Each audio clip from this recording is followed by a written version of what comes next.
All right, so yeah, you guys are getting to see some more behind the scenes stuff. Anyways, ready to start, ladies and gentlemen. Getting live for those of you out there. Ladies and gentlemen, Clan Navigator Bowman here. You are listening to not even just listening. You are watching episode number 20 of the Experience. Don't need that. Yo, we are here to talk all things Xbox and PC gaming related. I'm joined by Aaron Sanders, the IT genius that he is. Well, thank you. I don't know if I go that far, but thank you. And then we're also run by the webmaster, the editor-in-chief, the guy that fixes all the broken stuff that, talks about all types of video games because he's been video gaming forever, and he's also an IT. Quit. And I quit. And he's also a IT genius who happens to quit a lot. Keith, shout out IT retard because I haven't left IT yet. IT. You're off to a great start tonight. This is the best. So, ladies and gentlemen, for those of you that don't know, right now, Keith is chiming because he's very popular right now. We are not only on Beam, we are also on Facebook Live. For those of you watching live on the Outerhaven's Facebook page, every Tuesday at 9 o'clock, we're going to be coming live with the Xperience Podcast, which is all PC gaming, Xbox related types of stuff. If you check the bottom bar below, you'll see follow us on Twitter at The Outer Haven, and you can also send your questions and feedback to experience@theouterhaven.net. So let's just jump into this podcast. Keith, you're done with Dark Souls? Yeah, I'm done with that shit. I'm allowed to say shit, right? Yes, you are. Okay, good. I think that's your call. I mean, at least you ain't saying the N-word, which is good. Nice. Negative. Nancy? Which one applies to Dark Souls? Neurotic. I mean, Aaron, that could go in so many different ways. Which one applies to Dark Souls? Yeah. No. How about not done. installed anymore? Yeah, it's gone. It's gone. Did you uninstall it on stream? Is that what happened? Yes. He had to prove I started on Friday. I started all of Dark Souls again. Got up. Thursday. Was it Thursday? Yeah, it was Thursday. Or Friday. Because Saturday was the one. No, it was Thursday because it was Saturday when you deleted everything. Yeah, so it was Thursday I started. Friday I finished up. I beat all the bosses except for the optional Nameless King because I beat him so many times. Yeah. Started the DLC Ashes Arendelle on Saturday. Beat that within an hour and a half, 2 hours. Started the Ring City. Beat that within 2.5, 3 hours. And then I deleted it. Wow. And I went out and played Dark Souls again. I'm done. That is honestly impressive. Until 4, which is never coming though. Never coming. So there's I'm done. No 4. This is the end. I mean, you look at it this way. I was looking at my Steam, and if you look at the stream, you'll see it. I had 480 hours in Dark Souls 3 on the PC alone. That's not counting the Xbox One or the PlayStation 4 versions because they came out first. And I had 482 hours in Dark Souls 2 on the PC, not counting Dark Souls 2 on what should I get it for? Xbox 360. Right. So I played a lot of Dark Souls. I can imagine you're a big Dark Souls fan. I mean, ever since I met you, you were playing Dark Souls. You kept convincing me to jump into Dark Souls. But then I would never convince anybody to play the game. Don't do it. You did. You convinced me to play Dark Souls. So I've given up on Dark Souls. Because when you beat it, you're done. I mean, you just give up. Like, you're done. It's just... I was disappointed with 3. I like 3. It was a great game. Yeah. But the amount of DLC that we got for 3 pales in comparison to what we got in the first one and the second one. We've got so many different DLCs, and the ones in 1 and 2 were fantastic. None of them were dull. Dark Souls 3, Ashes Arendelle, you get 1 main boss and 1 PvP boss. What was that about? And then they gave us Ring City, which was better, but still, you had 1 optional boss and 3 mandatory bosses. 3. I was like, that's it? That's all we get? Yeah. And by the core content of the game didn't make up for that? It did, but once you go through it, the DLC is supposed to make you come back and play it again. Yeah. And I've played Dark Souls 3 so many times, it's just... only thing I forgot about in that game was certain places where to go, because you can do certain things. It's linear, but you can change your path halfway through the game. But you have to go back to where you didn't go to. Okay. it's not like Dark Souls 2 where you can pick and choose where you want to go first, but eventually you will have to get back to the main path. But and then after that, all the boss strategies became the same because I beat the game as a pyromancer, as a sorcerer, as a heavy melee build. The last one was a paladin build, which was a faith and strength build. I did a dexterity build. It's like, all right, what else am I going to do in this game? I'm done. You're right. So, Aaron, speaking of games that have been played, what games have you been playing? Speaking of games that have been played for a long time, I've actually been back into Destiny quite a lot lately. Yes. Why? They're doing their last, I guess, big event since Destiny 2's due out in the fall. Yes. I forget when. So they're running an event called Age of Triumph. Have either of you guys played the game at all? I played it when it first came out. I actually had the ghost. I brought the big enchilada. I still have the ghost. He's up there. Oh, like a little replica ghost. Oh, that's pretty cool. He's around here somewhere. I don't know where, but he's here. That's actually pretty cool. Did you leave him downstairs? No, he's in here. Okay. Somewhere. So as of year 2, they added, I guess, kind of accomplishment books into the game where you check off various things in the story and just achievement-wise, gameplay-wise in these books. So they've added one last book, which basically goes back through all of the last 3 years of content and has check boxes for just a shit ton of stuff. And if you get 75% of this book checked off, and you've got until August to do it, you can buy a shirt from Bungie that's got the Age of Triumph insignia on the front, and you can get your gamer tag printed on it as well. The fuck? And, and the shirt goes for $30, but I believe it goes right to one of the charities that they support. Okay, that makes sense. Yeah, but if you haven't filled out the book, you can't get the shirt. The shirt's on their store, and it's listed for something like $999 or something like that. Yo, wildin'. When you check off enough stuff in the book and you get a redemption code, it knocks it down to $30. You get like a coupon to knock it down to $30. Yo, that's a $969 discount. Yep. Yeah. But so things like these, I'm kind of a sucker for. I hate to say. So I saw that and I was like, all right, yeah, that sounds like a difficult thing where I have to do a whole bunch of stuff and there's a potential real world prize at the end. And I'm also kind of a sucker for special event t-shirts. So I've been grinding away at this. I am at rank 3 in the book and you have to hit rank 7. And the ranks are in no way a good measure of how far along you are because there's so much in there to do. But I've been doing that as much as I can over the past at least week and a half. Right. I mean, for me, I've been playing less Switch games. That's for one. I've been playing more on my PC, so I've been just rediscovering old games that I have. But I spent more time on my PlayStation 4 this week playing MLB The Show 17 finally after buying it almost a month ago. What was holding that up? Why couldn't you play it? I wanted to do an unboxing for it, but I said, fuck it. I'm going to just take the game out, start playing it, get the hat. Apparently, even Operation Sports hasn't done a review on this game. Oh. Which surprises the hell out of me. And I'm like, wow. Well, if Operation Sports hasn't done it, I can wait. Sure, you're not behind then. Exactly. And also just cram everything back in the box and pretend you still do the unboxing video. I actually wear that hat outside. Oh, nice. Fuck, where the hell is that hat, by the way? I ain't gonna look for it now. But no. It's outside. it's somewhere here, but I still wear the hat. So, the hat's actually really cool. I wear the hat with my sunglasses and I go outside. Now that's cool. A nice time to wear sunglasses. Obviously Voodoo Vince is still something I'm playing. So you still haven't beaten that yet? Nope. I'm getting back into WWE 2K17 because I got a code for it. Shout out to Keith for that. And 2K. Getting back into that game because why not? And I'm not buying it for the PC at this point. Unless despite liking the mods and stuff. But going back in, playing Neptunia, playing some of my truck simulators that I play. Because I do like, American Truck and Euro Truck Simulator. I like those. I've heard good things. I haven't played either of them, but I've heard really good things. Shouts out to SCS. I got those for free at PAX 2016.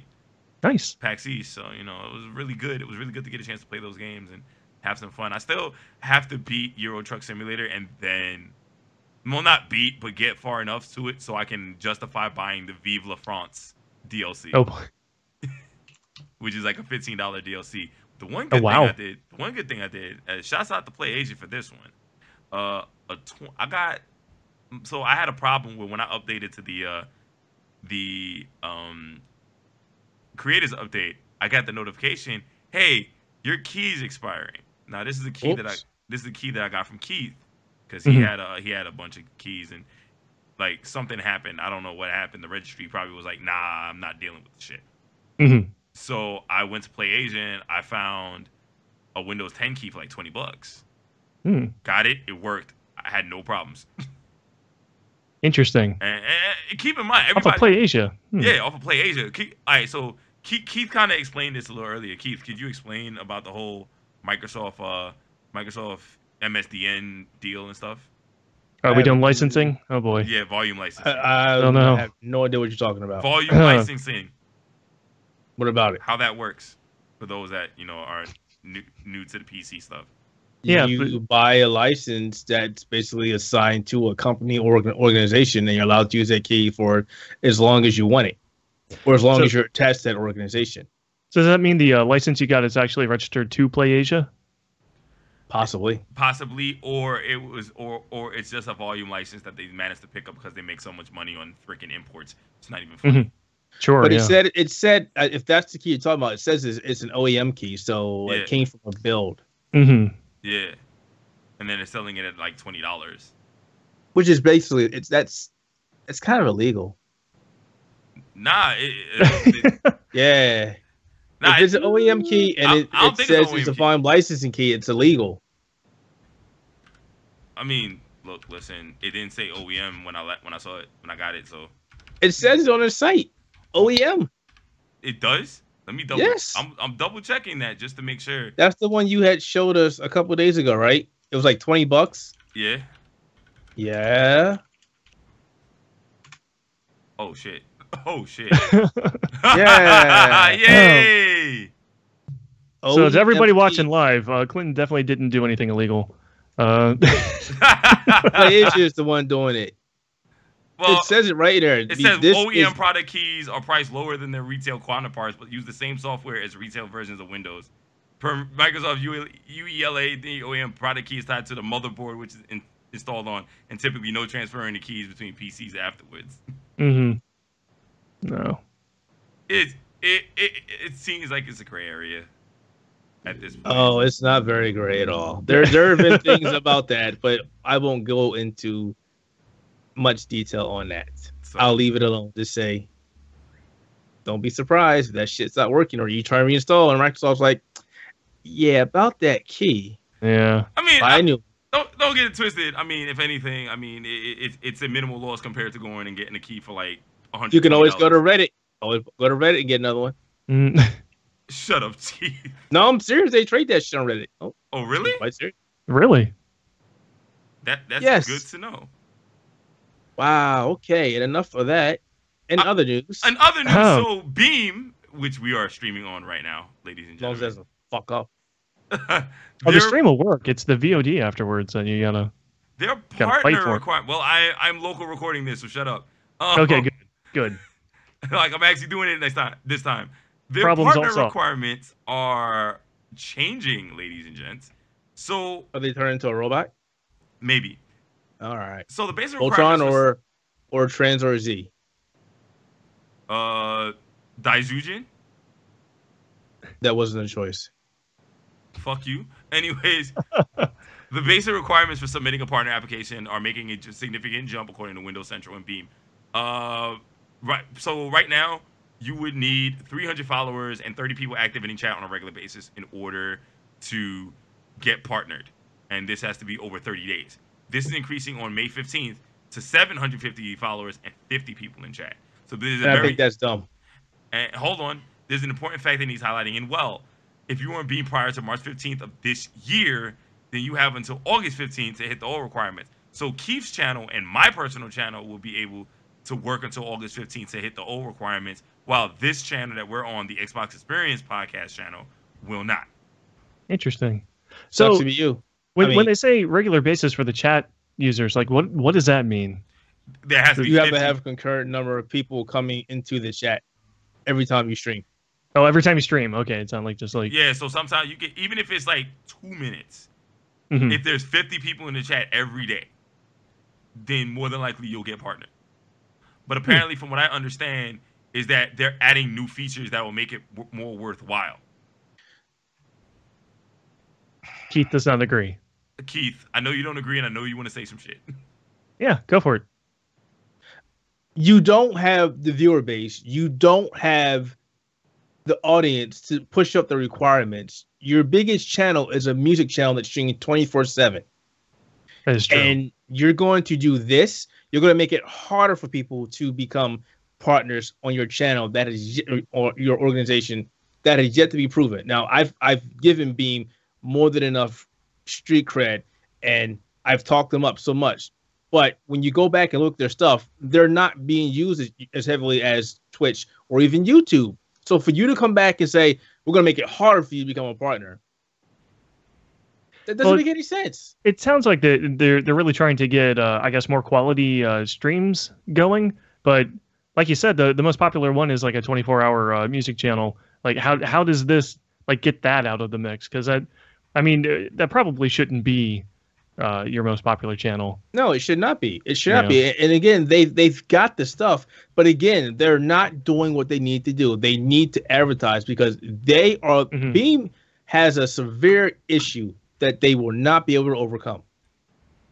And they are. I mean, you're gonna they're sit unknown? down there and present it. They're owned by Microsoft. Ah, okay. They're owned by Microsoft, meaning you are not natively on PlayStation 4. You will not be on Nintendo Switch if they ever get their stuff up and running. No, they more than likely will be on Nintendo Switch. Nintendo's still more open to things. I sincerely doubt that. Yeah. I said they're more open. I never said how much. But the whole fact that you're not on PlayStation 4, that people have to use a capture card, and people that don't want to invest the money or just trying out But streaming. Keith, the way you're saying it is like you're blaming them, especially when we No. I said they have a limitation. I'm not blaming them, but it doesn't make a difference. They are going to be affected by this. Well, yeah, okay. But at the same time, I mean, you got the whole Xbox Unified platform, so they're not on the other systems, but they're on Windows computers and Xbox One, Xbox One S. So which is still pretty big. Which is still a pretty big thing. Yeah, it's still a significant. Yeah. But they don't have the audience. I don't think right now is the time for them to go ahead and say, "Hey, we're going to change this up." Not right now. You need to be doing more marketing. You need to be doing more outreach to your community. You need to be trying to dip into Twitch's community and take their people. You need to be doing some kind of promotion, something. They need to be calling out these music channels too. If you didn't know what Beam was, you wouldn't know what it is now. Are they advertising it? Nah, they're not. They're not saying anything, which means less people are going to come here and streaming their stuff. You need to be vocal. You need to be talking about this. You need to go to YouTube. You need to go to all these Reddit channels. You need to put commercials on TV. You need to put inserts into an Xbox One. When one of them sold, say, we're Microsoft streaming platform. Come stream here. Well, and also at the same time, you have Major Nelson, which has a ridiculously big follower base. Use him. That's not his job. You know what his job is? What? Xbox Live. That is his job. But he's still a community manager, so I mean, at the same time, it's integrated into Xbox Live. I mean, if you want to say it, I mean, not, it is his job now. It is not his job, and I will argue with that. He is not the ambassador of Beam. Beam needs their own people. Major Nelson is a portion of Xbox. What better way to present your community than having people who actually work on Beam, the developers? Twitch is a perfect example. When they make an update or a change to their shit, they put it up in front, and they're there, and they're talking about it, and they're talking about it on their channel, and they're telling everybody about it, and they're sending out flyers. When Beam does something... Yeah, I gotta agree with Keith. I mean, especially with Major Nelson, if he's in charge of wrangling Xbox Live and getting interest there, why wouldn't he push Twitch streams instead if they're a lot bigger than Beam streams? Like he's got to go with what's going to bring in the people. So at the same time, it's like, I mean, I agree, and I disagree at the same time. But let's put it into perspective. I mean, the one thing I agree by, and we will always say this: Beam's people, like Matthew Salasmendi, needs to be on like a weekly Beam podcast. Why? Or even so much. I mean, why not? Actually, why would you want him there? I'm just curious. I mean, he is the guy that created Beam, and he's active on the social medias. Why not? But is he a gamer? We don't know that. Is he a streamer? Again, that's something I don't know. I can't give you the answer to. Mm-hmm. All I'm saying is, like, if you're gonna say, okay, like how Fish Sticks is on Twitch weekly and all this different kind of stuff, Beam has to have something like that with at least some of their, bigger heads. You're saying they need a face. They need a face. They need some. I picked a name. I picked a name out of like possibly many. Mm-hmm. So yeah, you know what I'm saying? Because I want them to succeed. I think it's a great platform for people that aren't big, but I feel that they're trying to do too much too fast. They're trying to grab into that Twitch, and they're not ready for it. A perfect example is go to the community. I just went to the community again, and people are still bitching just like we're bitching. How come my VODs haven't recorded yet? How come they're not done encoding yet? I've waited a week. Why isn't my stuff done? Why isn't it playing? You need to get past your technical issues first, and then start pushing this stuff out. Mm-hmm. Yeah, I can agree with that. No, I definitely agree with that. That's something that has to be fixed. I mean, but if you're coming at it saying, if you're legitimately coming at it and saying like, oh, they need a face and they need this and they need all of that, but now you're coming around and saying they need to fix the problems, which one is it? They need to do both. Which is the most important? Which one's most important? Which one's both of them? They go hand in hand. You can have a product and have issues as long as you acknowledge you have issues and people are talking about that product. Look at the Xbox One. Look at the PlayStation 4. Look at the PlayStation 3. Look at every gaming console that ever came out. Yeah. Well, the newer ones. Okay. Look at new games come out. Hey, it's got a bug, but that's okay. We're working on it. We're going to get this fixed. Meanwhile, hey, this is a fantastic game. Zelda Breath of the Wild. Hey, it's the best Zelda game ever, but it runs like shit. But we're working on the patch. Meanwhile, you should play this game because it's cool, and this is why. Hey, you should use Beam. It's a great service. We put a lot of thought into it, a lot of technology behind it. We know there are issues with the VODs. We acknowledge that. We're working on that. But meanwhile, come check out some of the stuff we have to offer you. See how that works? I agree. No, acknowledge the bad stuff. Don't sit down and talk to me like I don't know that. I agree with you on that one. So that's how you do it. Mm-hmm. I mean, as long as it's not a busted piece of crap, you can still market it. You can sell it. Yeah, again, like I said, I mean, Beam can be easily marketed very well. I just think I think it's a really great service. The problem is definitely doing this is a terrible idea. At this point in time is a terrible idea. Say that again. I didn't hear that last part you said. I said doing this at this point in time is a terrible idea. The increase in I don't know requirements. Yeah, I think that does not need to happen right now. But at the same time, you're making it slightly harder. I mean, it's not as ridiculous as Twitch, but I mean. Oh yes, it is. Twitch is. No, Twitch is ridiculous on its own freaking plane. I don't even know what their requirements are these days. I know. I'm saying it's ridiculous for Beam because they don't have the audience, and you're making it harder. Did you see the requirements? You read them. Go back and read them again. Wait, you talking about Twitch? No. For Beam, yeah. Don't read them out loud. Just read them. No, I read them. Steep. And it's pretty steep. Like really steep. To be fair, $750 though. Like, let's really sit there and push it into perspective. I would like to know how many people are doing that right now. The music channels. Other than the music channels. There's a ton. There are some people that are doing good. There are some some people that are doing it. There are some people, but far and few in between. Mm. Right. I mean, there's a lot of Beam partners, like legitimately, a lot of Beam partners.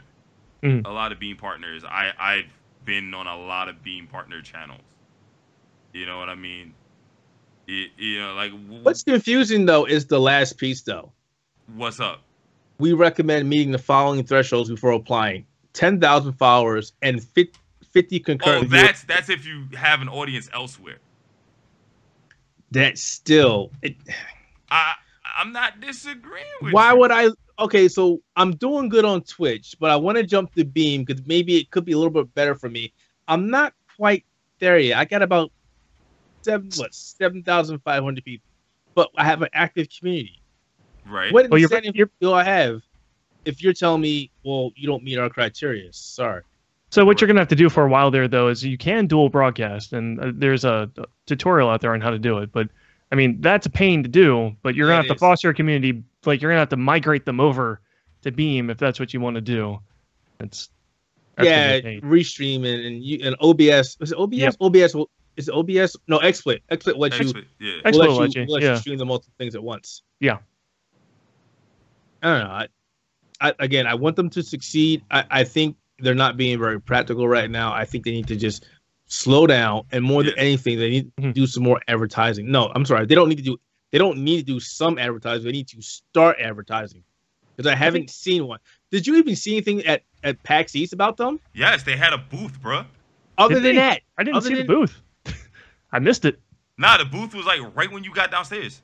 I saw Twitch everywhere. That was the Microsoft booth talking about. No, it was across from the Microsoft booth. Did you have anybody talking about it or any big news coming out of it? Because I didn't see it either. Any panels? Did they do any panels? Nah, they didn't. Anything to get the word out. Nah, they didn't, and that's the biggest issue. Yeah, I think they should get a few more of their technical issues kind of under wraps first, and then make the push on the advertising. Stop telling people. They should stop telling people that when you put a ticket in, just keep looking at it. It'll get done eventually. When it's been when it's been 7 days. Oh my God. Yeah, just let it process a little more. It's fine. Yeah. I put this ticket in 4 days ago, and that's after I waited. He's like, nope, we don't have an update on it. It's just sitting there. We don't know. It's your service. Yeah, we don't know. Not know. Yeah. Sounds like another place I know. I'm sorry. Did I say that out loud? You did, but that's all right. I mean, I'm not complaining. I'm not arguing with you on that one. I'll just say it like that. I'll just put it out there like this. I mean, there's a lot that Beam definitely has to do. Yes. To really fix their things, but I mean, at least they're not in the same boat as YouTube Gaming. No, YouTube Gaming's in a better boat than they are. Yeah, but nobody's using it. People are using it. I was watching people streaming today. They're using it more than Beam. I mean, it's YouTube. It's YouTube, but again, one of the arguments is, and we did have talk about this with one of our newer writers and newer content creators, is the thing about it, YouTube isn't really known for its gaming stuff, but the fact that the YouTube gaming thing has taken off the way it did is actually pretty good. I will tell you this: the fact that YouTube Gaming is hosting E3, has hosted many big gaming events and conventions, right there.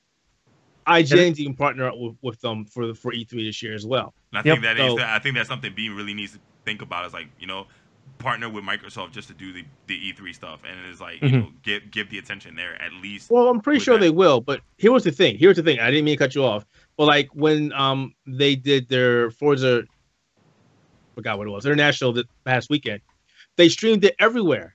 You think about that for a second. They didn't just say, "There's the problem." If they didn't, they would have get less exposure. They had to do that. No, the thing is, you can sit down there and like advertise, like, "Hey, we're gonna stream it exclusively on Beam," and like people be like, we gotta sign. But what if I want to watch it on my PlayStation?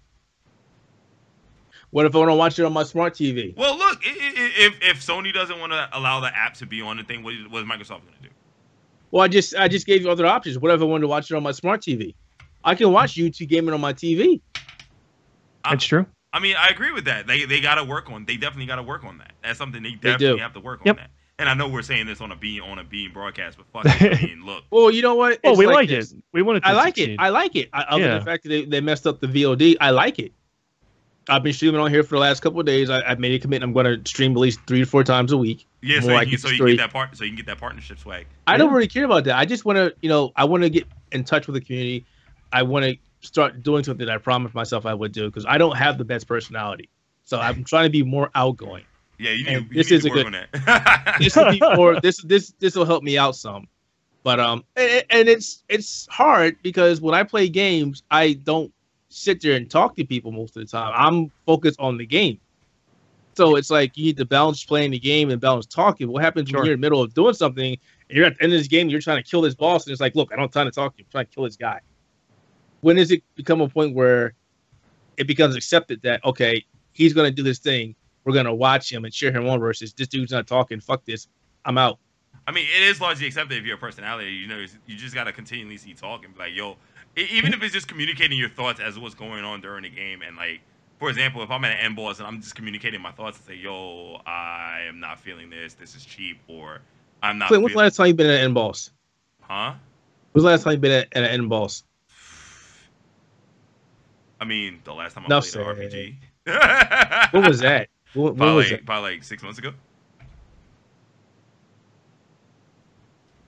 Like, I usually don't play RPGs or games with end bosses. Keep in mind, I do play a lot of sports and racing games, so you know this. Keith looks a little still now. I think Keith froze. I think Keith froze. He's broken. No. Beam got him. They got pissed off about what he was saying.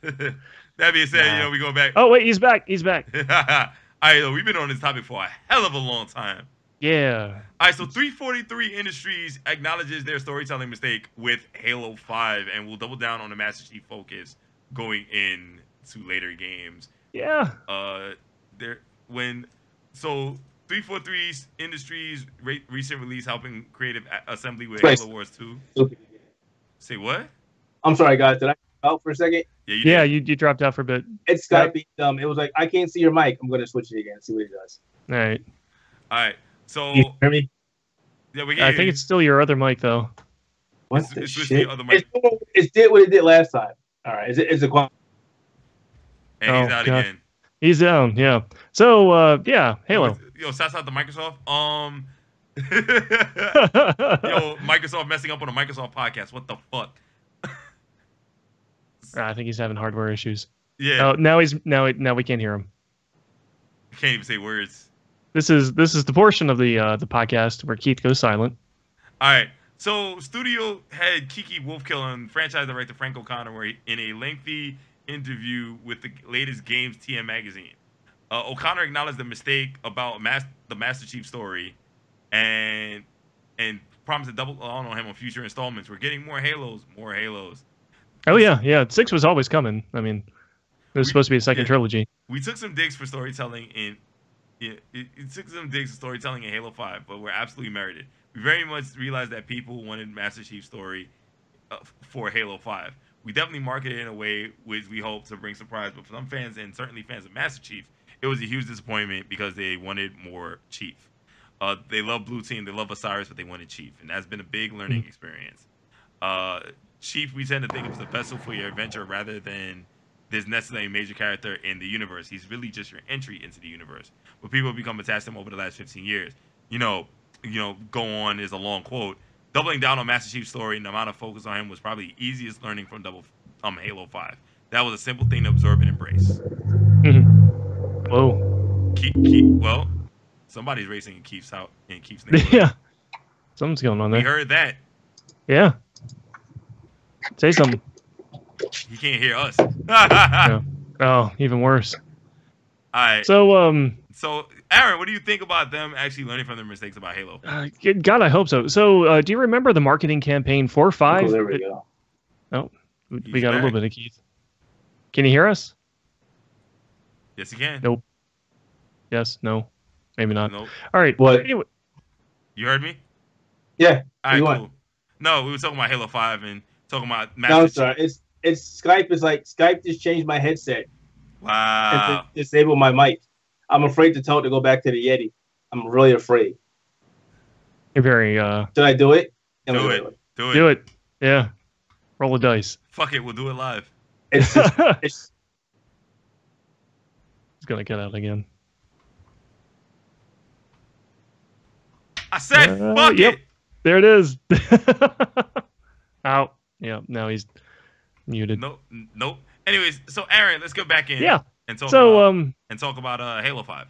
Yeah, I mean, do you play the Halo games, by the way? Like, do you follow them at least? I follow. I don't really play it that much. So the marketing campaign leading up to 5, they did this whole big build up about Chief's kind of on the run, and there's this second team of Spartans that are hunting him down and whatnot. Did you play 5? A little bit. 5. How spoilery should I get here? I don't. The game came out. Spoil the whole thing, but it sucked. Spoil the whole thing. Get fucked. Anyways. basically what they built up did not. There was no payoff for it in the game. No. We can say that much at the very least. 4, I felt like really did build up the second trilogy to be like you're going to get a much more Chief-oriented story and experience out of it. So for them to turn around right now and be like, oh, Chief's just your entry point, and we didn't know people really wanted more of his story in here. That's kind of. I hope that's not the case. I hope they misspoke there, because otherwise that's. I don't know what happened there. But 5 was definitely disappointing in terms of what they built up and what the lack of payoff was. Right. And also including this whole blue team thing, which I didn't dislike. I mean, that was cool and whatnot, having this other group of Spartans. But I mean, you know how the Star Wars movies, the main series is about the Skywalker family, basically. Right. And it's like you could have kept the main Halo numbered series about Chief, and if you want to do like a Blue Squad, Spartan Squad game, like make that an offshoot, make that a secondary thing. Give us a good offshoot game that's not Halo Wars. Give us something better to play. The problem with that is when they actually did that, people bitched about it, because remember Halo 3 ODST and Halo Reach. I know people who love ODST. I love them. I loved Reach a lot because the fact it wasn't Master Chief. Yeah. That actually lets you explore and be other characters and see other bits of the Sorry, at the same time, it's like, people bitching now that Master Chief wasn't involved, and I'm like, bruh. He was involved. He had a reduced role, a lot of reduced screen time, and then like the story itself, I don't know, it didn't really go anywhere. Just spoil it. If he hasn't played the game by now, that's his bad. I don't care. Like, I really don't care if you spoil it, dude. I don't care about spoilers. Okay, no, I don't need to spoil it. I've pretty much said about it. It was disappointing, except for the whole thing about Cortana. Yeah, I was really hoping for more out of that too, especially after the end of 4. Yeah. I had an idea of where it was going to go, and they didn't really make any progress on it by the end of 5. Like, not a whole lot happened. Other than turn her to a bad guy now. Like, it's like, okay, she's evil now. It's like, okay, we could have like started the game there and then had all kinds of story happen after that. And no, I'm mad they turned Cortana evil. That's funny. Yeah, that was really dumb. I'm okay with it. I want to see what they do with it. They just didn't do anything with it. They saved that for the end of the game, and they had you do the blue team chasing Chief thing. Yeah. For the rest of the game, it just no payoff. Especially for the marketing campaign. Yo, payoff. Yeah. What is that? I picked up Halo. For like $9. Oh. For $9. $9. It was ridiculous. I went to what is it? The Red Box. Yeah. They sell their games. Yeah. And it was a brand new copy, and it was like $9. They didn't have a case. I was like, all right. Well, on eBay, bought a case. You actually got the game and not just a printed out piece of paper. Bro, you could have went to GameStop and got a case. They would have gave you one. No, I got an official case. Oh, wow. No, they would have gave you an official case. I know GameStop said I only spent like $3. Like, yeah, that's fine. You still got the whole thing for like what, 12? So, yeah. And I've yet to play $9 because I didn't care. Yeah, I'm hoping 6 they really turn some of that around. But this article, this interview, it sounds like they're still trying to do a little bit of damage control and not just be like, all right, yeah, we totally didn't do this right. Sorry, we fucked up. I'm sorry. Basically, yeah. I have to say again, I was really disappointed with it, even though I didn't play it. I followed it because everybody kept saying, no, this game isn't good, and I was still a huge fan of Halo Reach because that game was so good because you got to explore all the personalities of those Spartans. And even the one guy that everybody kept hitting that he was good as a Master Chief, but he never got his chance because he saved what was the planet? No, he actually didn't save Reach. It was Reach. He was trying to save Reach, and he died by himself fighting off everybody. Right. Yep. Yeah. Which is exactly how the game should have ended too. So I mean, it was great. I loved that game. And it was just like they just kept throwing more and more at you. It was like, all right, yeah, I'm not gonna win this. Yeah, but you got to have a pretty epic last stand. Like you're just out there, the whole planet, like they're glassing the planet, and they're just coming at you left and right. You kill as many as you can before they take you down. And it's just, I don't know, it was great. Yeah, it was a good game. I think they need to remake that. Was that in Master Chief Collection? I didn't buy that because all the issues. I'm pretty sure it wasn't. That's a shame. Yeah. But no, Noble 6. That was his name. Noble 6. Noble 6. If they wanted to do a blue team thing, make it just like Reach, make it like ODST, do that. Don't have them chase Steve. People ain't winning shit, right? Oh, well. All right, so apparently we're getting some kind of app for the Xbox One. Does it kill people? As well as the Nintendo Switch and a couple other platforms, which will allow 60 FPS PC game streaming to these consoles and devices. It is called the Rainway app. According to the app's website, no additional hardware is required. And any GPU that supports DirectX 11 can take advantage of the Rainway MSG protocol. Apparently, you can stream the game from the host PC to other devices at 60 frames a second. So, pretty much streaming from your computer to your Xbox or your Nintendo Switch at 60 frames a second. This, I'm skeptical of. Well, it's not the first time something like this has been done. Mm-hmm. No, I don't doubt its functionality. I'm just like that. Is that definitely going to be some sort of like you need to be able to load homebrew stuff on these systems to get to run, especially the Switch. Yeah, especially the Switch. Yeah, it's not going to be a legit app. Well, I mean, not like a commercially available app, I guess is what I'm looking for. No, it's going to be a legit app. That's what they're aiming for. And apparently, I'm reading it because I was reading about it the other day. The developer says that apparently it'll be on the eShop, so I guess he has Nintendo's blessing. I don't see how that would be. Yeah, I doubt that a lot. Nintendo, these are people that shut down people that work on fan-made games and stuff. Yeah. Shut down homebrew that when they removed it, people put it back and like, I ain't going front. Being able to stream Mega Man 2.5D on your damn Switch would be pretty hilarious. Why would you want that when you can stream it to your PC or your phone? I said it would be hilarious. I never said it would be practical. Right. Why would it be hilarious though? It would be pretty damn funny. I'm sorry. You have to like, wow, this is a thing. Wait, you're actually doing that?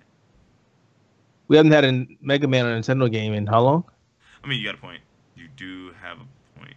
Since 10, I guess. Yo, Josh, where are you? Don't call him in here. I get the ultimate rant, right? You'll be like, I don't hate the Mega Man, I hate Capcom. Yeah, all right, no. Let's leave that be. But yeah, I think this is a good idea. Being able to stream PC to Xbox. That should be pretty fun to do. In retrospect, it gives you an option. It's like, hey, I got a PC. Hey, I can do this. Hey, I can do that. Hey, I literally don't see the point, but that's just. Well, you don't see the point because you're past that point, honestly. Yeah, I am. I think it's a nice. It's a novel idea. Do. Yeah, but the three of us here. What is your actual use? Can I be honest? The three of us on this podcast are past that point. But this is more for people not like us, in a sense. Man, people that brought the PlayStation Vita. Yeah. I brought one of those.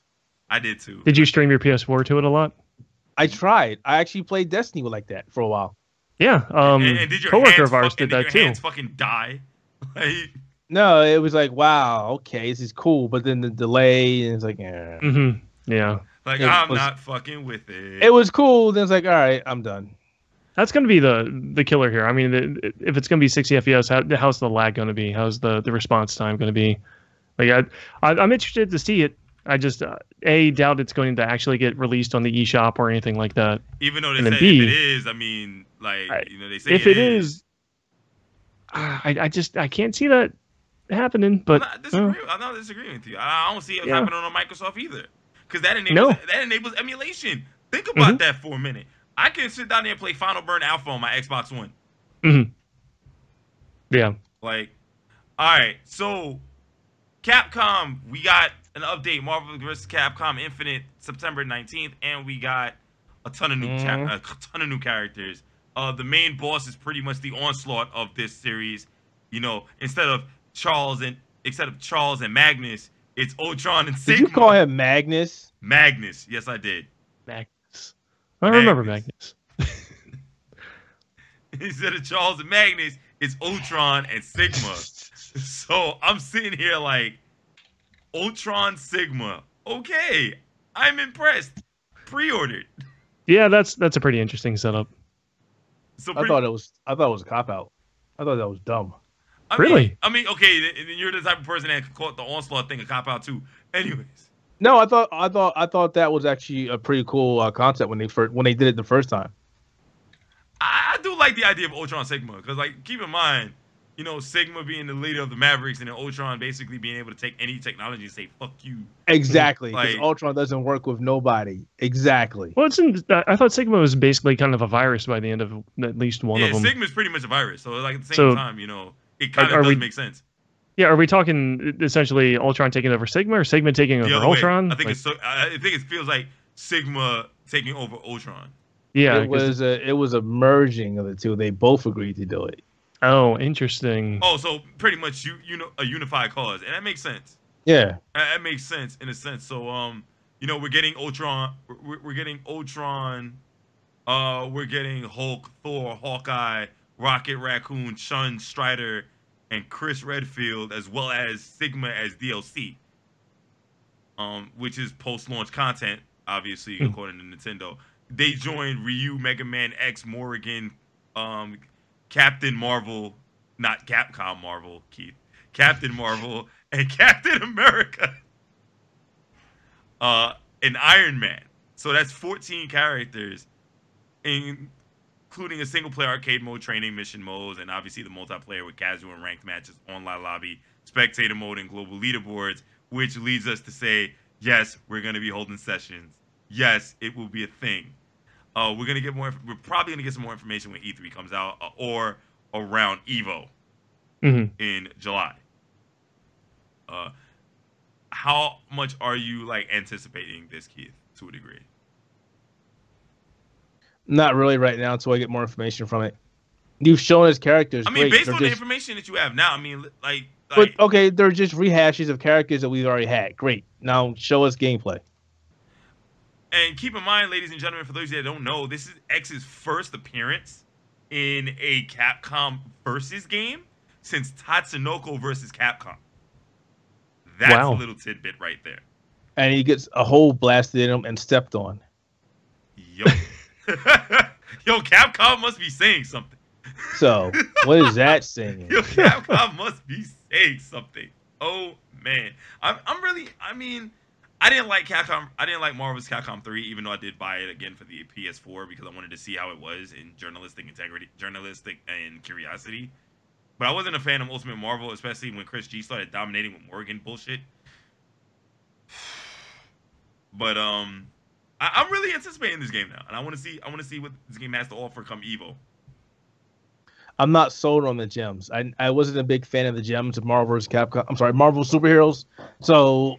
Well, I'm not sure how they're going to handle it here. I mean, the way it looks like it's going to you'll be able to pick. It'll be like cross-stacking where you pick one instead of picking 2 gems, you pick 1 gem, and you deal with the power-ups accordingly. Yeah, we'll see. So if they actually if they actually have a non-gems mode, that would be actually pretty dope. If that ends up being the case and the balance. As long as the game isn't centered around gems being a thing, right? If they're an afterthought. Not even an afterthought. If they enhance the gameplay a little bit and you know in casual modes, then yeah. But for like competitive stuff, like if they don't have a no gem mode, I'd be severely surprised. And I guarantee you, we're not gonna see Marvel Infinite at tournaments if that's the case. We'll see it at tournaments with or without. I mean, they might give it the cross-Tekken treatment. You don't doubt that shit. Well, Cross Tekken wasn't a good game in the first place. So Cross Tekken was a good game, but the gems kind of destroyed it. Like you're saying that for straight face. You're saying it was a good game with straight face. It was a good game, but the gems kind of destroyed any chance of that making any real thing because the gems are mandatory. Like that's the problem. That was the main problem. Keith. Why is Carl saying I'm Mary Poppins, y'all? I have no idea. Facebook. What? I have no idea. Anyways. Call of Duty World War II, we got leaks, we got news. We got leaks, we got jetpacks. News. World War II jetpacks. And lasers. And lasers. I mean, yo, shouts out to you know, Hitler. I don't know. Never. What really? the fuck? Did that just happen? Donald Trump, please get off of my stream. Like, I don't know. Like, hey, look, Hitler probably had some secret technologies that nobody knew about. I mean, according to Activision. There would be no lasers in that game. Get out of here. All right, There'll be one laser. Come on, just one. I'm a fine. No, the only real laser will be Ludmila Pavlichenko. Okay, the best sniper in the game. So Activision recently announced Call of Duty World War II. We typically had a zombies gameplay mode and all this other kind of stuff. This will be a standalone. There's going to be a separate co-op mode, standalone, and we'll have an original story and one that will not be tying into the multiplayer aspect of the title. So that's the first for the series. Good. According to a lot of it. But they need to, is that a first ever for the series? Yes. It's the first ever for being a co-op with a story, because they had the zombie mode, but basically, hey, you got warped in a time zone and zombies and shit like that. Let's do the time warp again. So for this to actually have a co-op functionality that allows you and another person to team up and do something in an original story, which is pretty cool. Now, I'm hoping it's like a co-op split screen thing or online thing. Obviously, since it's been leaked, they don't really have much information, but the stream is tomorrow. Really? Yeah. Yes, so we'll find out more. It's true. It's streamed April 26, 2017. They're going to be streaming the event, talking a lot about Call of Duty World War II. This is the worldwide reveal. It'll be at 1 p.m. Eastern Daylight Time, 10 p.m. Pacific Daylight Time. So just after I get off of lunch. Sucks for you. I know, right? Right? But I'm really, I think if they keep it as authentic as possible, I may jump back. He said authentic in a video game. I said authentic as possible. As possible. Like, listen, I'm a World War II history buff to a degree. Like, I like an authentic video game. No, as authentic. It does exist. No, as authentic as possible while being a video game. Duh. I mean, authentic games do exist. Name one. I think Verdun was one of them that were historically accurate. Wait, what? Or was it the Valiant Hearts, the Great War? One of the two. But it was one of those two games were almost historically accurate. Listen, Keith, you're laughing, but I am. You're laughing, but I have realistic expectations about the authenticity of it. If they can maintain to be historically accurate while still being balls to the wall with video games, then yes, I will definitely. Plus, I think most of the historically accurate video games out there tend to be strategy games, where they just have you reenact like skirmishes and whatnot from actual wars, actual battles. So they are out there. Hell, to a degree. Some of these games. Oh yeah, Brothers in Arms. I played that. That was a good one. Yeah. So there's that. Moving on to the final major topic of the night, and says you. Essentially, I mean, you got more, Keith? Yeah, but go ahead. No, go ahead. I mean, I don't want to go to the main topic. I mean, the name of the podcast is obviously, pertaining to the main topic. Because Microsoft got some splaining to do. Well, I was gonna just bring up a short, little blurb about the Xbox Fan Fest tomorrow. Tickets going live again tomorrow at 9 a.m. Pacific Daylight, which is 12 noon. Yeah, it's noon. Yeah, Eastern. So all 400 tickets are going up at once this time. Hopefully they don't mess it up. So Keith, are you gonna try to get it? Keith, Aaron, I know y'all going to E3. Are you gonna try to get it? Yeah, because I want that backpack. Yeah, gonna try, but I mean, oh my god, it was such a shit show the last time, and this I can't imagine it's gonna be. I don't know. So same thing is going to apply. You follow the Twitch channel. They're going to throw up a link. You click on a link. Your browser going to sit there and go, I don't know what's happening. And then you'll get in there and be like, oh, sorry, you didn't win. It's going to be you and about 2 million other people all at the same time, just kind of dogpiling on a site. There are restrictions because you have to be at least 21 years old to use that ticket. And you have to have Xbox Live. And you have to have a credit card. But I mean, like, are you verifying that during the claiming? Like, yeah. Can anyone just go in and claim, be like, yeah, sure, I'm 21, whatever, get a No, but you have to have ticket? a credit card. You have to have a credit card on file. Oh, you with your do? Name on it. Yeah, you need to have. It's tied to your live account. That's right. You had to be. Well, not just that. When you sign up for the ticket, you have to put a credit card up. Oh, really? Oh, okay. Yeah, because if you I didn't know that because I didn't get that far last time. If you cancel, you get charged $150. Damn. You had up to June 4th to cancel and say you're not coming, and if you don't do it, so if you go to the event or if you go to E3 or you don't make it to E3 and you have a ticket, they're going to charge you for not coming. Yeah, wow. So get ready to get bodied. They charge you for that backpack. Yeah. They charge you for the permit too. I want the backpack. I just want the backpack and whatever's in the backpack. I don't think they hinted something's going to be in there, right? Yeah, we're not getting anything just to go to the briefing. So no. I want that backpack. All right. I just want one to have one to say I actually have something. Thank you. Okay, so as it's 10 o'clock and we're gonna wrap this up, but not now. Obviously, we're gonna wrap it up after we do this topic. What is the topic? The topic is Microsoft has a lot of splaining to do. Splaining? Is that Ebonics? Doesn't sound like a short topic. I don't know. Have you not watched I Love Lucy? I've heard mansplaining before. Is this gonna be Microsoft splaining? Have you not watched I Love Lucy? No, I'm sorry, I don't watch that. Oh God. I've watched it, Clinton. Thank you. I'm old enough.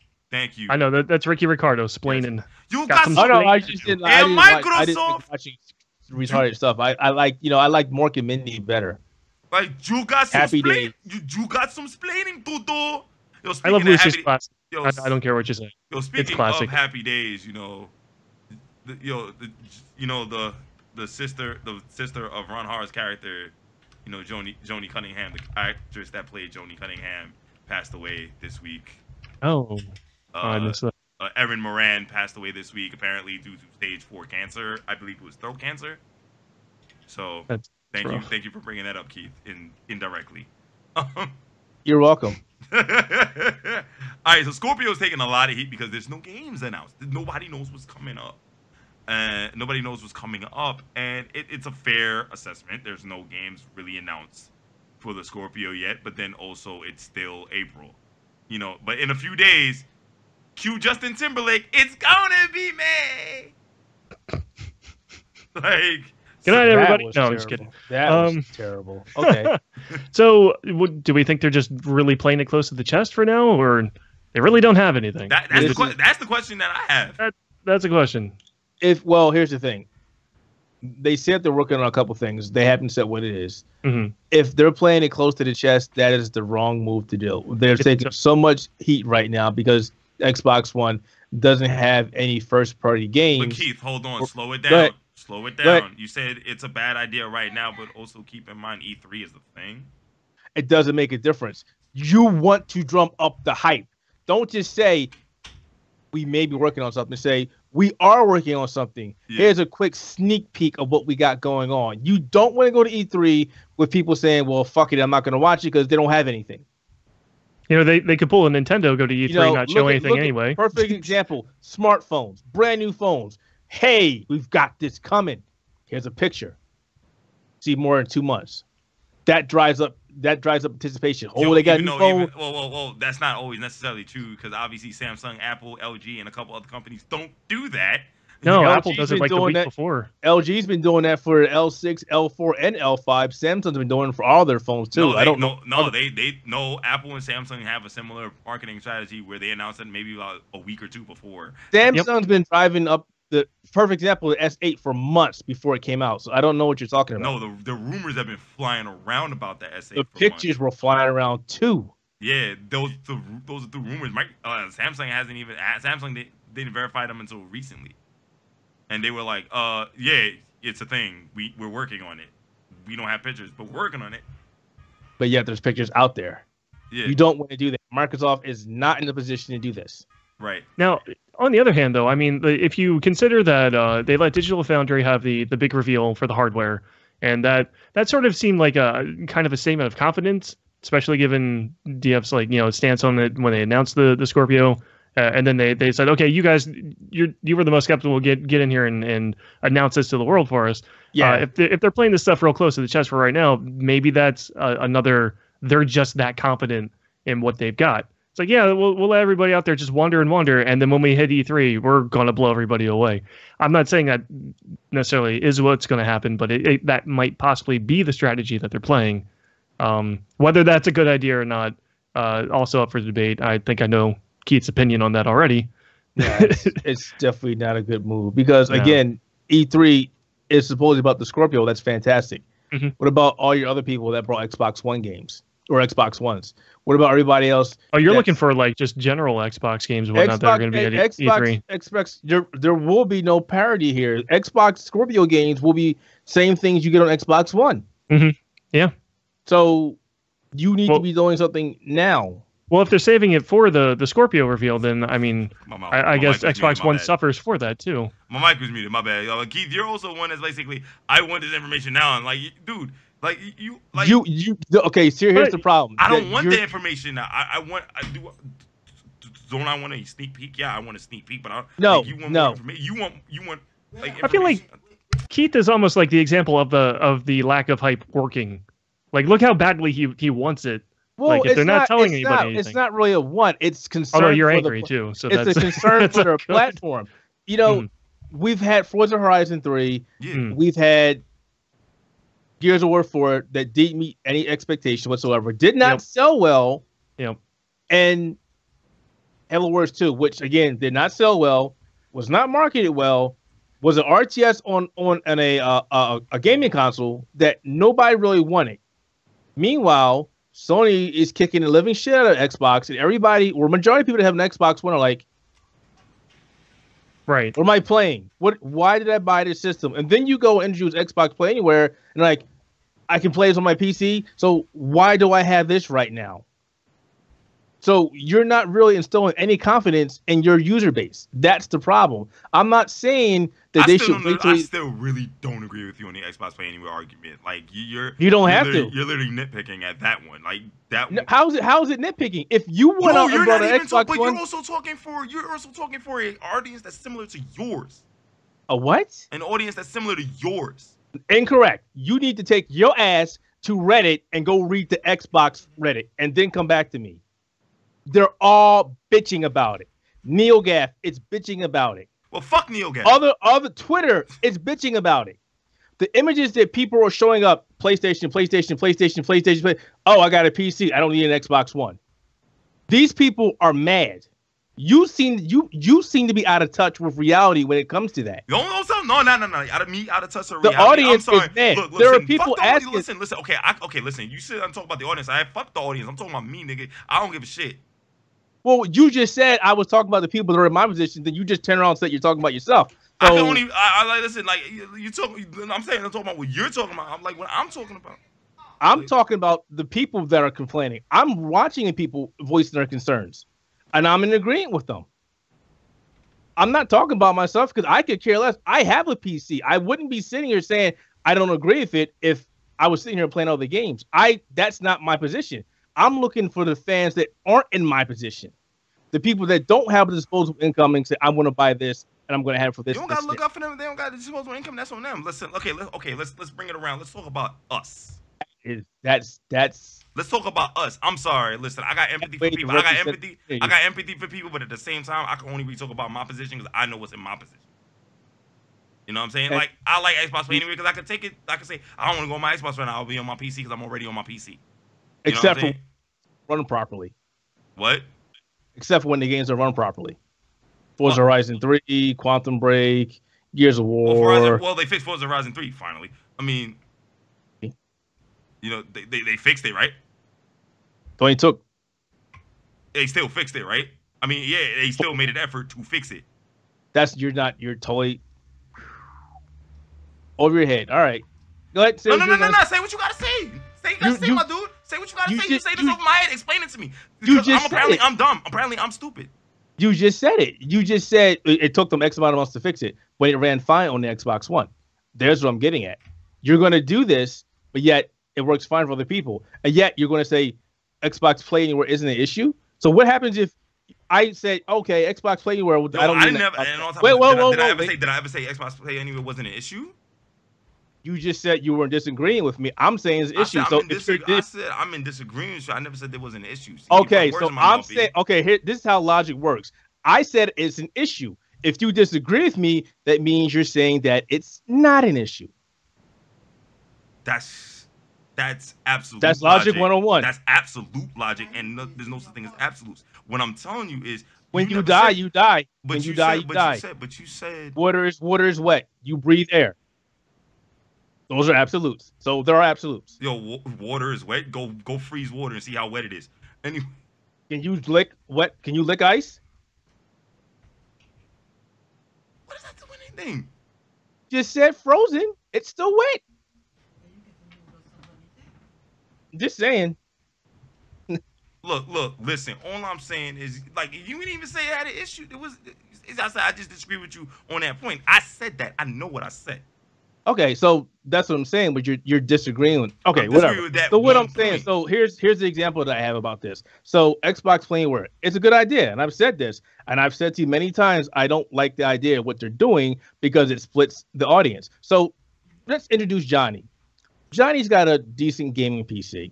Johnny has an Xbox One. Microsoft said, "Hey, Johnny, we got Xbox Play Anywhere, so you really don't need your Xbox One anymore if you want to play certain games." But Johnny's like that. But that's not what they're saying, though. Like, why are you even saying that? Now I gotta correct you on that one because why are you saying? Why are you saying? You're not letting me finish. So shut up and let me finish. Thank you. So Johnny's like, "Well, you got Gears of War, and I'm waiting for that. So I'm gonna go pick that up." Then they're like, "Well, if you have a PC, you can run it maybe a little better." Okay, cool. And you get it on the PC, and you're like, "All right, it's okay." Hey, we got Forza Horizon 3 coming. By the way, every Forza coming out is going to be on the PC as well. Johnny's like, okay, that's cool. Johnny's like, well, maybe I need some money for a better video card if I'm going to do my gaming on here. So he sells his Xbox One, and then he comes back and says, well, this game isn't running too well. And people are like, well, it runs fine on Xbox One. Oh, I don't have it anymore. Okay. All right. Johnny, we backtrack of what we said. Only certain games are coming to Xbox Play Anywhere now. Only the ones that we announced. So these other games was from the beginning. No, they changed it. They changed it. It was originally it was all games. Then they changed it to the games they announced at E3. Yeah, I thought it was limited from the beginning, but okay. They changed it. Somebody came in and said, "Hey, what's up? We shouldn't do this." So they changed that. So now Johnny doesn't have his Xbox, and Johnny's sad. That's one situation I'm talking about. And that's an extreme at a point, because if you're going to do that without any real general knowledge of just taking people's word for it, that's people stupid. trade stuff all the time. What are you talking about? How do you think GameStop? But you're going to do it by taking somebody's word. I was like, oh, well, maybe I can run this a little better. I'll go and get a video card. Oh, wait, it doesn't run that well. You just literally explained it. Dude, that's asinine. And how many people don't look at people's reviews? How many people say, I'll find out for myself? Do we live on the same planet? Yes, we do. But I'm sorry, in a world where the wealth of information is out there, YouTube, or the same way where I could say, "Hey, this is a great game," when you come back and say, "This game is ass." I mean, it's difference of opinion, but that's not even. But at the same, what I'm saying is, like, you can go out there and go get information before even making a real decision. That's the advantage that we're living in this technological world, man. That's not how that works all the time, dude. Are you live? That's what I'm saying. Are you living in the same world, the same place where people run out and buy pre-orders on stuff, and then come to find out this game is ass? Hey, Mighty Number 9, let's put down money. Hey, get the game. Wow, this game is really fucked up. Please don't ever say Mighty Number 9. Let's put down money ever again. Keith. Damn, Keith. You just like basically like. I'm just telling. See, exactly. I just disproved you again. There you go. It doesn't work the way that you said it works. That's not how it works. I can have IGN, Kotaku, our side, DualShockers all tell me that Zelda or whatever is the best fucking game in the world, and I can say, no, I don't believe you. I don't have to take your word for it. I might buy it and say, no, it doesn't work. But here's the thing. Here's why I'm putting you on blast. I'm putting you on blast for sitting down there. Like, the example that you gave is literally Johnny taking Microsoft's word for it and basically saying, yeah, you can run it better. That's literally what he's doing. Why would the company lie to me? See what I'm saying? Shock. Do we live in the same planet? I just asked you the same question. I'm reversing the question on you now. I guess you don't pay attention. Again, I'm sorry. I'm sorry that you don't go to these places and read up and talk to these people that had this similar situation. I'm sorry. You know, the same people that were complaining that, hey, Forza Horizon 3 is running like shit. Why did I buy it on this platform?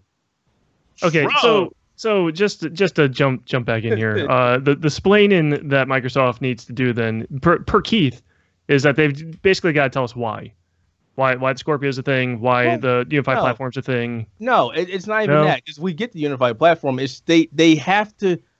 The issue that they're having, the issue that people are having with them is, again, the lack of the first party games. Mm-hmm. The issue with the Xbox right now, in comparison to the PlayStation 4, is okay. We get the same games majority as the PlayStation 4, but most of the games that we get are subpar games compared to the PlayStation 4 offering. We know this. Xbox One owners know this, and it's a given. We get the poor ports. Scorpio is supposed to eliminate that. Fantastic, but what's going to make you or me or Clinton or anybody jump out and buy the Scorpio if A, it's overpriced, and B, if Microsoft doesn't have anything to warrant that purchase? The Scorpio is a niche console. It's not being marketed to everybody, just like the PlayStation 4 isn't being marketed to everybody. Yeah. My take on it was that the Scorpio. Well, hold on. You said the PlayStation 4 Pro isn't being marketed to everybody. I don't know, man. They're pushing that bitch hard. It's getting marketed kind of widely, yeah. But yeah, it's getting pushed now because there's rumors that they're going to do a price drop on it. Oh boy. Well, my take on the Scorpio is that it's for people that don't have enthusiast build PCs, but they want better performance out of the Xbox games. That was my take on it. If that's the case, if they need to make that more clear, if that's the splaining they got to do, if like I said, why? Tell us why we want this, why anybody would want this. I agree with that. 100%. But the problem with that is, and again, during the conference when they explain this and doing the Digital Foundry, the problem is it's not going to magically make your games run better. No, they've told us that. Yeah, exactly. And that needs to be explained because companies are like... The companies probably know this information already. And they should, yeah. They should know this information. Right. They know this information. The problem is Microsoft can explain all they want, and then Capcom would have to explain why this game runs like booty juice. Well, it's on the devs and the publishers. The devs and the publishers would have to literally explain why this game runs like booty juice, and it's going to literally destroy Microsoft in a lot of ways. I'm not going to front. It would.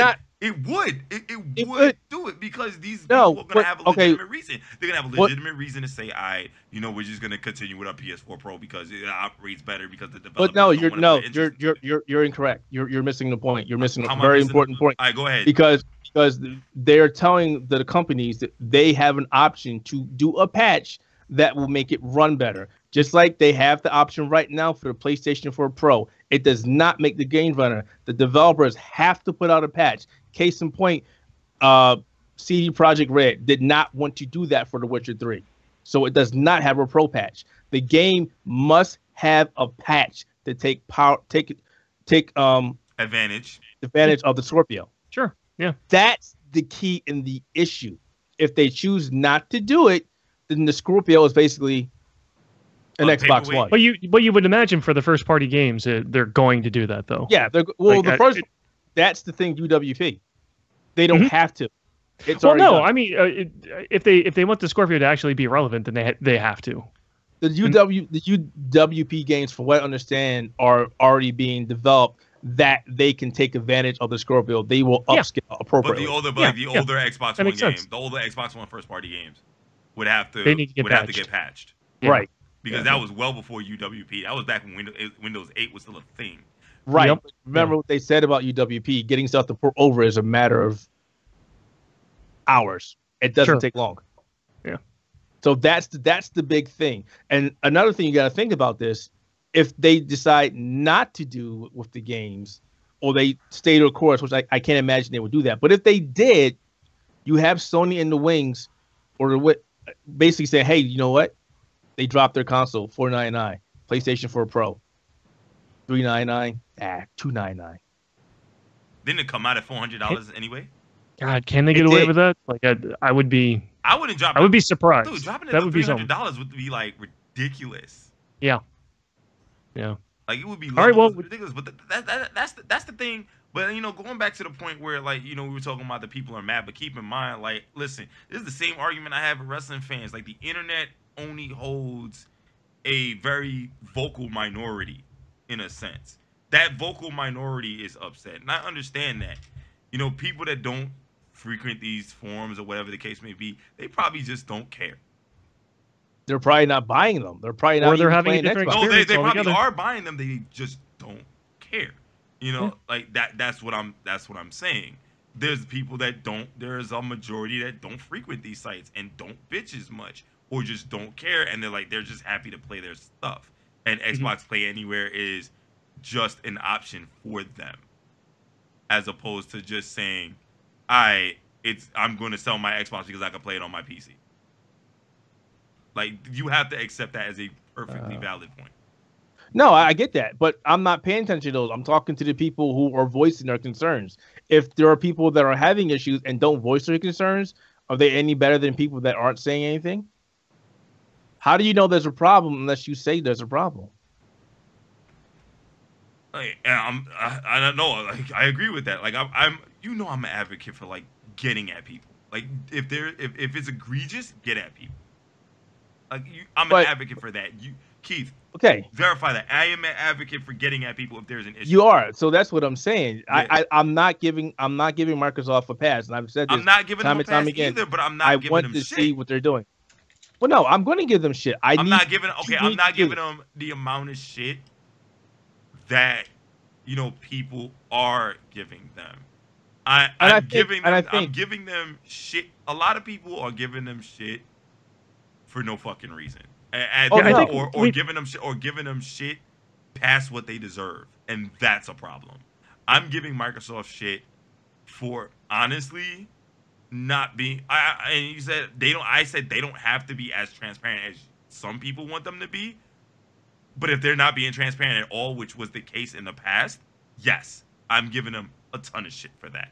I am happy they're being transparent. It's a step in the right direction. I am celebrating these small successes instead of focusing on the big negatives at this point. Because even those small successes amount to a lot more, especially in the future, only if they follow up on it effectively. What were you saying, Aaron? I'm sorry, you were about to say something. Oh no, all I'm saying is that we're just gonna have to see what they do, see what they say. It is literally we got like a month to 2 months to the show, something like that. A month and a half, yeah. Month and a half. Not even that. 50 some days, something like that. We got about 40. Nope, it's 40. I was looking at it earlier. So yeah, a little less than a month and a half. Yeah. All I'm saying is the small successes are there. They're being more transparent. They're trying to step in the right direction in terms of they're trying to step in the right direction in terms of PC gaming. They still have a ways to go, but they're trying to step in the right direction, and I appreciate the efforts that are being made. A lot of people don't do that, especially on the internet, especially on NeoGAF and Reddit and all these other sites. Keith, you definitely don't do that a lot. Do what? Give them credit where credit is due. I give them a lot of credit, but their focus isn't there. And you just said it. You give them credit for focus on their PC. That's fantastic. But last time I checked, people brought an Xbox, not a PC. I never said focus on the PC. I'm giving them credit for trying to right a lot of their wrongs. Or they don't need to do that. That was my big issue before. That was my issue. So you're saying that Microsoft didn't even need to get into PC space to begin with? No, they freaking did not. No, you sold people a $400 or $500 box. You need to be committed to that box right now. You need to be doing that. Yes, I 100% agree with that. But remember, Microsoft's a PC company first, and take a look at shit like Mac, which is unifying everything. No, they are a software company. Excuse me, they're a software company first. Unifying everything is their big thing. I mean, dude, go back into the office. Go back to like when OneDrive, SkyDrive was the thing. Trying to do that since Windows 7, or was it Vista? Damn, it's been that long since SkyDrive was a thing. Mm-hmm. It's not SkyDrive anymore. No. Well, back when it used to be SkyDrive. Yeah. I remember it's that. Been Yeah. that long ago. Like Microsoft's been trying to do that for years. And I've said that in many of my articles. I appreciate what they've done. I've said that over and over again, but I don't think their focus is where it needs to be. I like the fact that they're giving us games on the PC space. That's fantastic. But when you sold me this Xbox many years ago, that was your commitment. The PC space, for lack of a better word, does not need Microsoft. They're there, fantastic. They need the OS, but as far as games concerned, the PC market is there. And here's another conundrum that we can talk about in another podcast. If Microsoft was so committed to their platform space or their gaming space on their platform, then why are they moving some of their games over to Steam now? Are they? I mean, you talking about Halo Wars? Halo Wars is another one. Break. Interesting. You know, I can't give you the answer to that one. I can make an educated guess. I can make a hypothesis and say they want to get that Steam user base as well, or try to see. I would agree with that. Or see if they can try to do crossplay between UWP and Steam. At the same time, you bite the hand that feeds you, because you just sold me a copy of Quantum Break because you told me I couldn't buy it on Steam, and then it's on Steam now. But then again, that's but not. But they got a but it's not a Microsoft, first party game. It was a Microsoft published game. It was a Microsoft published game. That's the difference. It was. Yeah. And it's a better version. Because I don't think Microsoft did the publishing for the Steam version, and what was it, Remedy? It's the same thing with Alan Wake. Like Remedy got another publisher for that. If somebody else is publishing it on PC, they're publishing it on PC. It's not Microsoft. Well, I think with that.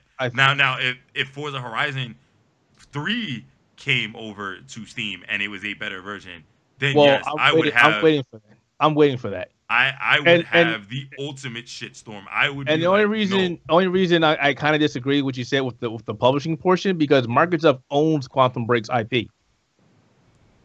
It's not Remedy's. They own that IP? Yes. I mean, you're gonna make that claim. I mean, I'm looking at it. All right, fair enough. Microsoft is trying to do their second part. I guess they're doing their second party stuff on Steam, and their first party stuff stays on Windows 10 store. I still think they need to fix the Windows 10 store, integrate that shit with the Xbox app. Well, you already know how I feel about that Windows 10 store. Please scrap it and put Xbox Live on there, please. I mean, Xbox Live is there already. I mean, they have the Xbox app. I mean, it's an app, but it connects to the Xbox. They need to scrap that store completely. Nah, leave that store for all the other apps and shit. Leave that store for the apps and shit. The games? I disagree. Yeah. Okay, here's why I say that. Because look at Steam. Steam has games and apps.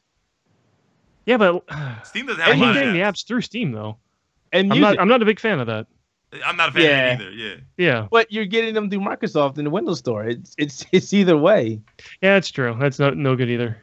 But I mean, if they want to commit to the Windows Store for like their apps and whatnot, go right ahead, do their thing. But like when in terms of the games, it should be tied.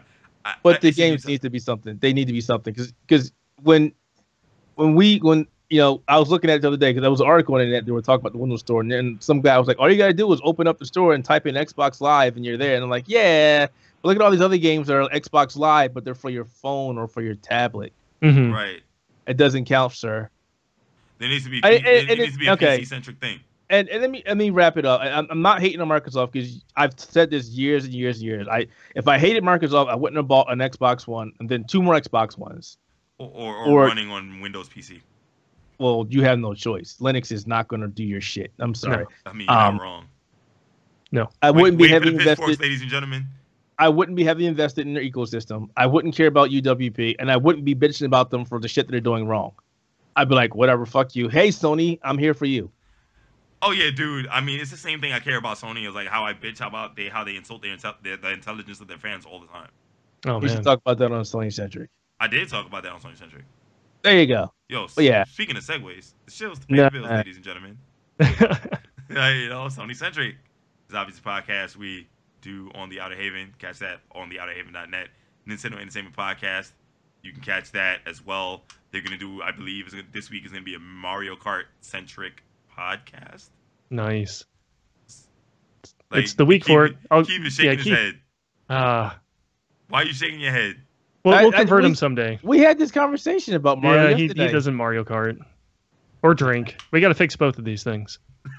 At work, where I'm working at, I just might start drinking. That's how the rest of us get through it. Come on. I still really don't understand how you don't play Mario Kart. Like, it's a it's so good. It's not to be taken seriously. It's not to be taken. It's a casual game. It's not. I was never a kart gaming fan. I didn't care for Mario Kart. I didn't care for Diddy Kart Racing. I didn't really care for Sonic. Whatever the fuck it was. I forgot. Sonic R, whatever it was. Sonic and Sega All Stars. Yeah, I wasn't Sonic R was not a kart racing game. It was no. Something else. Yeah. I'm just not a fan of it. I'm more into actual cars. It's just I am too, but there's times where I just want to turn my brain off. Like, I'll do that when I'm dead, or when I watch a Resident Evil movie. Like, it's not like I had to turn my brain off, and Mario Kart is the best brain turn off. Hurry up, let's go, because we gotta go, and I'm missing Agents of S.H.I.E.L.D. That's your fault. You should be DVRing that. I got rid of that shit. I got rid of that DVR.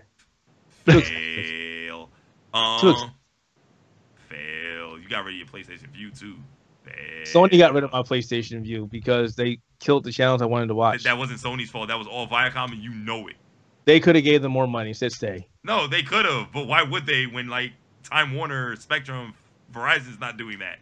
That's not fair. Like, that's not fair. We also have the Center Analyst. Talk about all types of fun stuff. Last week's episode was about the Punisher, so go catch that. That's always fun to talk about Frank Castle. I actually got a chance to read one of the first seasons of a reboot. Actually, hang on a second. Thanks for the follow, MD. Was it MW212? Thank you for the follow. Thank you very much for the follow. Yep, thanks. Yeah, I got a chance to read it. I do love the Punisher character. Like, the character is amazing. Nah, let's talk about that next time. We gotta go. We gotta go. I know we gotta go. I'm just putting that as a mention.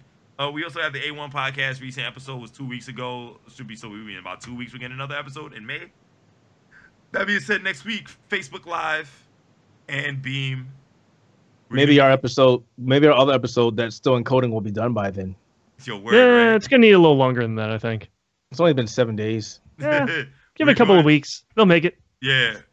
We're going to be on Beam and on Facebook Live at 9 p.m. Eastern Time.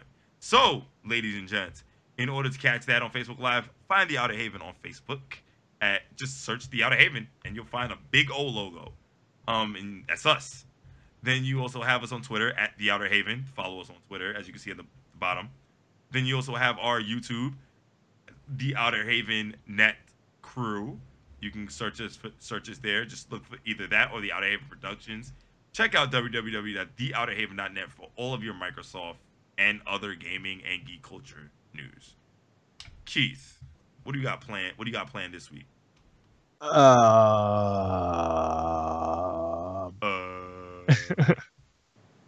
Dawn of War 3. Oh yeah. Really? Yeah. They sent me a code to review it. I told you that the other day. That's solid, man. Yeah. Aaron, what's the plan for this week outside of Mario Kart? Mario Kart got back in that Destiny grind and still playing through Thimbleweed Park. Okay. Which I'm liking a lot. And more than likely on Friday, I will be streaming, I believe, on this channel, the PlayStation 4 copy of Little Nightmares. Because it comes out. I didn't get an Xbox One copy. I'm sorry. I didn't get an Xbox One copy. So Little Nightmares will be streamed. It is on Xbox One, and I believe it's also on Steam and PS4. So I'll be streaming that and doing a preview on the stream. Oh, fuck this IGN shit. They're pre-review. No, we're just gonna be talking about my impressions of the game as I play through Little Nightmares and hopefully not get caught. And I was gonna say that sucked like at was it PAX? Who was it that just whooped your ass how many times in Tekken Tag 2? Shut the fuck up. Oh, you did, but I started beating your ass and I got a perfect on you first. You forgot about that. Yeah, but I got that perfect back that same round. So what? Yeah, it was following match. No, it was that same match, bro. Go watch it. It was either that same match or the following match, whatever. I just said the following match. I think it was that same match. Nope.